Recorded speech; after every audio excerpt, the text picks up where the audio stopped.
అనంతపురం జిల్లా రాప్తాడు మాజీ ఎమ్మెల్యే అనుచరులను అదుపులోకి తీసుకున్నారు పోలీసులు. రామగిరి మండలం పాపిరెడ్డి సమీపంలో హెలిప్యాడ్ వద్ద జరిగిన ఘటనలో కీలక వైసీపీ నేతలను అరెస్ట్ చేశారు పోలీసులు.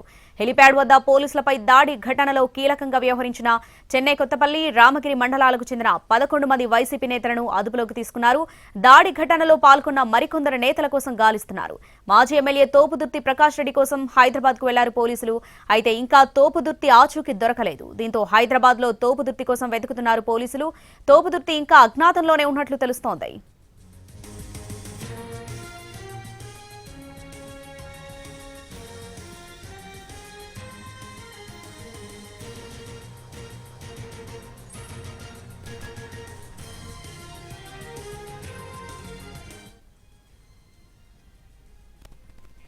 అనంతపురం జిల్లా రాప్తాడు మాజీ ఎమ్మెల్యే అనుచరులను అదుపులోకి తీసుకున్నారు పోలీసులు. దీనికి సంబంధించి పూర్తి అప్డేట్స్ మా ప్రతినిధి శ్రీనివాస్ లైవ్ లో అందిస్తారు. శ్రీనివాస్,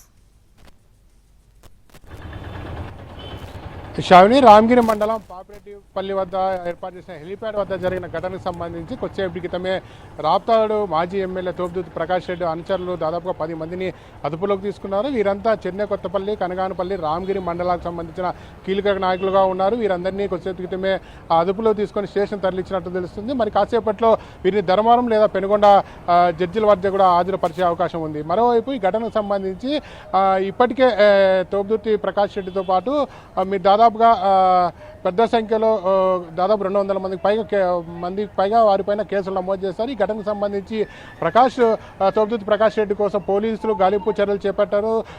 2 రోజుల క్రితం వాళ్ళ ఇంటి వద్దకు కూడా వెళ్ళి పోలీసులు తోపుదుర్తి ప్రకాష్ రెడ్డి సంబంధించి ఆచూకీ కోసం పోలీసులు కూడా అక్కడికి వెళ్ళిన పరిస్థితి ఉంది. అలాగే పోలీసులకి తన కుటుంబ సభ్యులు అక్కడ లేరని సమాధానం ఇవ్వడంతో పోలీసులు తాజాగా ప్రకాష్ రెడ్డి విడుదల చేసిన వీడియో ఆధారంగా హైదరాబాద్ కూడా వెళ్ళినట్లు తెలుస్తుంది. మరోవైపు హెలిప్యాడ్ జగన్ రామగిరి మండలం పాపిరెడ్డిపల్లికి వచ్చిన సమయంలో హెలిప్యాడ్ వద్ద బ్యారికేడ్లను తోసుకుంటూ పెద్ద ఎత్తున ప్రజలు హెలిప్యాడ్ వద్దకు రావడం జరిగింది. ఈ సమయంలో అక్కడ పోలీసులకు అలాగే వైసీపీ కార్యకర్తలకు మధ్య తోపులాటలో కానిస్టేబుల్ తీవ్రంగా గాయపడ్డాడు. కానిస్టేబుల్ ఇచ్చిన ఫిర్యాదు మేరకు వైసీపీ నేతలపై కేసు నమోదు చేశారు. దీంతో మాజీ ఎమ్మెల్యే తోపుదుర్తి ప్రకాష్ రెడ్డితో పాటు దాదాపుగా 200 మందికి పైగా ఉన్నట్లు తెలుస్తుంది. ఈ కేసు సంబంధించి ఇప్పటి వరకు ఈ కేసు సంబంధించి 10 మందిని అదుపులో తీసుకున్నారు. ఇవాళ అదుపులో తీసుకున్న వారిని 10 మందిని కొద్దిసేపు క్రితమే కోర్టులో హాజరుపరిచే అవకాశం కూడా ఉన్నట్టు తెలుస్తామని. ఏదైనప్పటికీ ఈ ఘటనకు సంబంధించి ఒకవైపు వైసీపీ కార్యకర్తలు తోసుకొని హెలిప్యాడ్ వద్దకు రావడం, మరోవైపు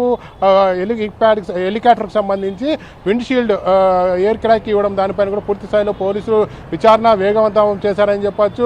ఇప్పటికే కో పైలట్ను విచారించారు. పైలట్కి 2 సార్లు నోటీస్ ఇచ్చినా ఆయన రాకపోవడంతో 3వ నోటీసు కూడా ఇవ్వడానికి సిద్ధమైనట్లు తెలుస్తుంది. ఒకవైపు హెలికాప్టర్కి సంబంధించి విండ్షీల్డ్ ఎయిర్ బ్రేక్ ఎలాగొచ్చిందని అటు పైలట్ కో పైలట్ని అడిగి విచారిస్తుండగా, మరోవైపు ఈ ఘటనకు సంబంధించి పూర్తి స్థాయిలో ఎవరైతే బాధితులుగా గుర్తించారో ఆ రోజు దొరికిన సీసీ ఫుటేజ్ ఆధారంగా పోలీసులు కేసులు నమోదు చేశారు. కేసుల ఆధారంగా బ్యారికేడ్లు తోసుకొని వచ్చిన వారిని గుర్తించి వారిని అదుపులో తీసుకొని అరెస్ట్ చేస్తున్నారు. మరోవైపు మాజీ ఎమ్మెల్యే ప్రకాష్ రెడ్డి కోసం కూడా ఒక పోలీసు బృందం హైదరాబాద్కి వెళ్ళింది. ఇప్పటికీ ఆయన ఆచూకీ తెలియదని చెప్పి పోలీసులు చెప్తున్న పరిస్థితి అయితే ఉంది. Sravani. Right Srinivas, thanks for the updates.